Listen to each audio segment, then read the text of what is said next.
नमस्कार, PTC news के digital platform पर आप सभी का स्वागत। मैं हूं आपके साथ अतुल वर्मा।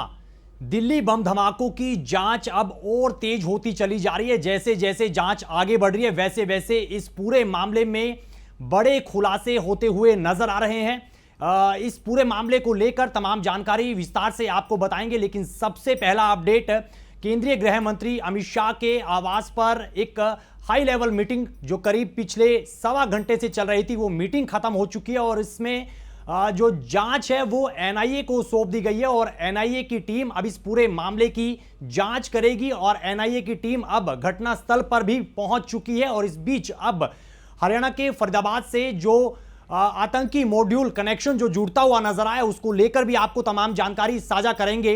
ग्राउंड जीरो से हमारे जो संवाददाता वो पल पल का अपडेट हमारे साथ साझा कर रहे हैं। इस बीच एक दावा जो किया जा रहा है, वो दावा ये किया जा रहा है कि दोनों ही जगहों पर अमोनियम नाइट्रेट मिला है और विस्फोटक के जो सैंपल हैं वो मैच हुए हैं। इसका दावा शुरुआती जांच में किया जा रहा है। इस बीच जो खुफिया एजेंसी हैं, फरीदाबाद पुलिस है, दिल्ली पुलिस है, वो फरीदाबाद पहुंची है और फरीदाबाद में बताया जा रहा है कि एक यूनिवर्सिटी में जांच का दौर चला है और इस बीच कुछ जो संदिग्ध हैं उनको भी हिरासत में लिया गया है। फरीदाबाद से हमारे पीटीसी संवाददाता सुधीर शर्मा फोन लाइन पर हमारे साथ जुड़ रहे हैं। सुधीर, ताजा अपडेट अभी इस केस से जुड़ता हुआ क्या नजर आ रहा है वो बताइएगा हमारे दर्शकों को।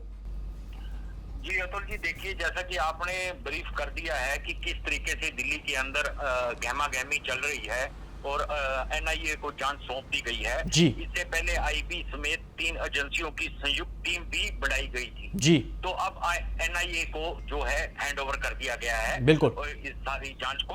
तो ये एक बहुत बड़ी बात है क्योंकि मामला बहुत हाई लेवल का है और जी। देश की सुरक्षा से जुड़ा हुआ है, जी। जिसको लेकर प्रधानमंत्री मोदी ने भी चिंता जताई है। जी। तो कुल मिलाकर आपको बता दें, फरीदाबाद का जो अल्फला यूनिवर्सिटी है जी, इससे ही तार जुड़े हुए निकले हैं। जी। और इसमें जो है आपको बता दें कि डॉक्टर आदिल जो कि यहाँ पर पढ़ाता था जी। यूनिवर्सिटी में, इसको गिरफ्तार किया गया था वो कुछ दिन पहले, लेकिन पुलिस ने पत्ते नहीं खोले थे और ये धीरे धीरे परसों मीडिया में ये लीक आउट हुआ। तो उसके बाद ये सारा हंगामा शुरू हो गया और जी। दिल्ली में ब्लास्ट भी हो गया। जी। तो इसमें आप सबसे पहले बात है कि जो आदिल यहाँ पर पढ़ाता था वो उसने जो है अपने पास अमोनियम नाइट्रेट, बम बनाने का सामान यानी कि timer, battery, electric wire, remote, assault rifle और उसकी मैगजीन और रिवॉल्वर वगैरह, ये पहले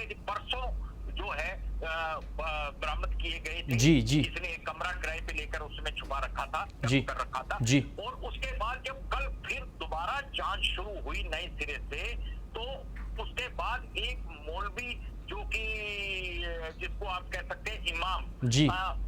उसके तार जुड़े हुए मिले। उसके बाद मौलवी के घर से 2563 केजी जो है अमोनियम नाइट्रेट के 50 बैग वहां डंप किए हुए थे, वो बरामद किए गए हैं। पुलिस को बकायदा ट्रक मंगाना पड़ा उसको लोड करने के लिए और उस इमाम को भी पुलिस अपने साथ उठाकर ले गई है। जी। ये तो कल की बात है। जी। तो आज की बात करें तो जब से ये धमाका हुआ है, इसके सीधे तार जुड़ते हुए नजर आ रहे हैं। जैसा कि अभी आपने बताया कि जो मटेरियल फरीदाबाद से रिकवर हुआ है, जी। जी। उससे ये धमाके का मटेरियल मैच करता है। जी। तो ये क्लियर कट बात है। जांच एजेंसियां और इनकी लेबोरेटरियां लगातार प्योरिटी बेस पर जो है इन चीजों को जांच कर रही हैं और उसका खुलासा कर रही हैं। तो इस ऐसे में अगर देखा जाए तो अल्फला यूनिवर्सिटी में आज दिल्ली पुलिस भी पहुंची और उन्होंने यूनिवर्सिटी के अंदर सर्च अभियान चलाया, अपनी जांच की, सीसीटीवी कैमरे खंगाले, वहां स्टाफ से बात की, लोगों से बात की। जो भी रिपोर्ट लेके गई है वो सारी गुप्त है, अभी किसी को नहीं मालूम। यहाँ तक कि फरीदाबाद पुलिस को भी नहीं मालूम कि उन्होंने किस एंगल से और किस तरीके से जो है वहां पर यूनिवर्सिटी में जांच की है। सुधीर, एक चीज और बताइएगा कि अब तक जो है गिरफ्तारी या फिर हिरासत में कितने लोग लिए जा चुके हैं, वो भी बताइएगा जानकारी। मैं आपको बताता हूँ कि इसमें सबसे बड़ी बात यह है कि जो डॉक्टर मुजम्मिल था उसके साथ डॉक्टर शाहीन, महिला डॉक्टर जी, भी जो है अरेस्ट हुई है, जी। जिसे कल लखनऊ से उसके घर से J&K पुलिस ने, जम्मू कश्मीर पुलिस ने उसे गिरफ्तार किया है। जी। और ये भी पता चला है कि मुजम्मिल ज्यादातर उसकी कार यूज करता था जी। और उसके तार भी, कनेक्शन भी उसके साथ जुड़े हुए नजर आए हैं, जिसके चलते जम्मू कश्मीर पुलिस ने उसे लखनऊ में उसके घर से उठाया है जी। और उसे श्रीनगर ले गई है, जहां पर उनसे पूछताछ होगी। तो इस तरीके से, जैसे कि मैंने आपको बताया, इमाम को उठाया गया है, जी। मुजम्मिल को पहले ही उठा लिया गया था, तो उसके साथ फिर धीरे धीरे जो पुलिस ने इनको इन्वेस्टिगेट किया, तो धीरे धीरे इन्होंने कबूल करना शुरू किया और निशानदेही पर ये सामान जो है, विस्फोटक सामान बरामद करवाया। चलिए चलिए चलिए, शुक्रिया शुक्रिया शुक्रिया सुधीर, तमाम जानकारी हमारे दर्शकों के साथ साझा करने के लिए। तो जो सबसे बड़ा कनेक्शन इस दिल्ली बम ब्लास्ट का निकल कर आया, वो हरियाणा के फरीदाबाद से जुड़ता हुआ अभी फिलहाल शुरुआती जांच में नजर आ रहा है। चूंकि कुछ दिन पहले बड़ी मात्रा में जो है अमोनियम नाइट्रेट बरामद किया गया था और कई सामान बरामद किया गया था, उसके बाद कल भी चीजें काफी बरामद हुई है और उससे ये अंदाजा जो है लगाया जा सकता है कि दिल्ली को दहलाने की साजिश फरीदाबाद में और पुलवामा में बैठकर रची जा रही थी। इस बीच गिरफ्तारी जरूर हुई है, भारी मात्रा में सामान जरूर बरामद किया गया, लेकिन 9/11 हमले के बाद 10/11 जरूर हुआ है, उसको रोका नहीं जा सका है। लेकिन अब जो है जांच का सिलसिला लगातार तेजी के साथ आगे चलता हुआ नजर आ रहा है। प्रधानमंत्री नरेंद्र मोदी दो टूक शब्दों में उन्होंने इस बात का जिक्र किया कि जिन्होंने इस हमले को रचा, षड्यंत्र, इस पूरा जो मामले का षड्यंत्र रचा गया, उनको बख्शा बिल्कुल भी नहीं जाएगा। भूटान दौरे पर प्रधानमंत्री नरेंद्र मोदी हैं। इस बीच उन्होंने अपने संबोधन में क्या कुछ कहा, पहले ये सुनिएगा, फिर उसके बाद आगे की जानकारी। बहुत भारी मन से आया हूं। कल शाम दिल्ली में हुई भयावह घटना ने सभी के मन को व्यथित कर दिया है। मैं पीड़ित परिवारों का दुख समझता हूं। आज पूरा देश उनके साथ खड़ा है। मैं कल रात भर इस घटना की जांच में जुटी सभी एजेंसियों के साथ, सभी महत्वपूर्ण लोगों के साथ संपर्क में था, विचार विमर्श चलता था, जानकारियों के तार जोड़े जा रहे थे। हमारी एजेंसियां इस षड्यंत्र की तह तक जाएगी। इसके पीछे के षड्यंत्रकारियों को बख्शा नहीं जाएगा। All those responsible will be brought to justice.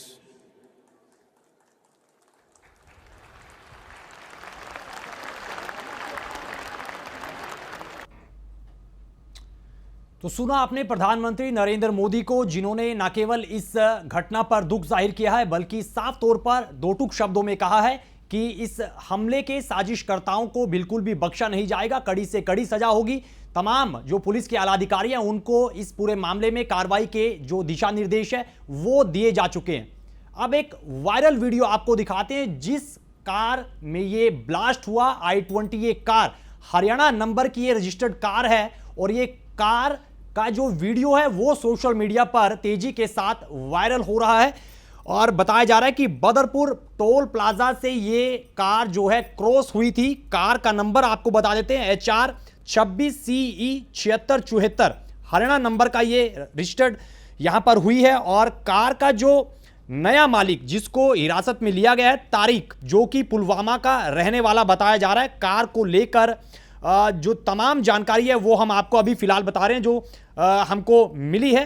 पहला जो कार का मालिक था वो बताया जा रहा है कि सलमान नाम का व्यक्ति था, गुरुग्राम का ये रहने वाला शख्स है। जब इससे पूछताछ की गई, हिरासत में इसे लिया गया, तब इसने बताया कि इसने ये कार i20 कार ओखला के देवेंद्र को बेची थी और उसके बाद ये कार आगे लगातार बेची गई और खरीदी गई। देवेंद्र ने ये कार अज्ञात शख्स को बेची थी, जो कि हरियाणा के अंबाला का रहने वाला बताया जा रहा है। और उसके बाद ये अज्ञात शख्स जिसने इस कार को पुलवामा में तारीख को बेचा और उसके बाद ये कार दिल्ली में एंटर होती है बदरपुर बॉर्डर से। ये कार कल सुबह करीब 8:13 पर दिल्ली में दाखिल होती है। सुबह करीब 8:20 पर दिल्ली के ओखला में इस कार को देखा गया और उसके बाद फिर ये कार नई दिल्ली से होती हुई लाल किले की पास जो पार्किंग बताई जा रही है वहां पर रुकती है और वहां पर करीब 3 घंटे पार्किंग में ये कार खड़ी रहती है।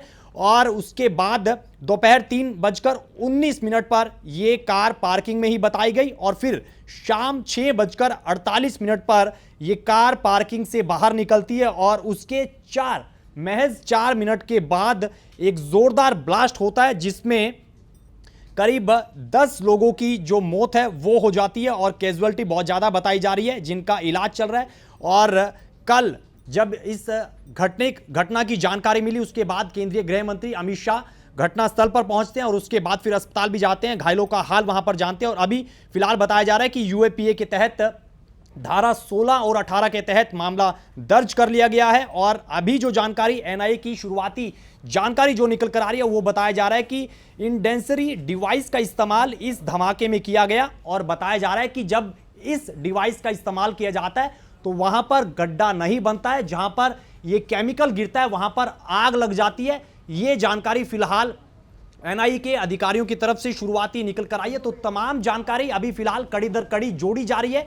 एनआईए ने इस पूरे मामले की जांच अपने हाथ में ले ली है और अब आगे क्या कुछ और अपडेट निकल कर आते हैं, क्या कुछ गिरफ्तारियां इस पूरे मामले में होती हैं और हरियाणा का जो मॉड्यूल हमने आपको बताया कनेक्शन उसका कहीं ना कहीं खुलासा किया गया है, उसका दावा कहीं ना कहीं किया गया। और इस बीच अब चूंकि प्रधानमंत्री नरेंद्र मोदी भूटान दौरे पर हैं, जब वापिस आएंगे उसके बाद फिर कैसे चीजें चलेंगी, चूंकि जांच के आदेश दिए जा चुके हैं और जो भी आगे अपडेट निकल कर आएगा वो आपके साथ साझा करेंगे।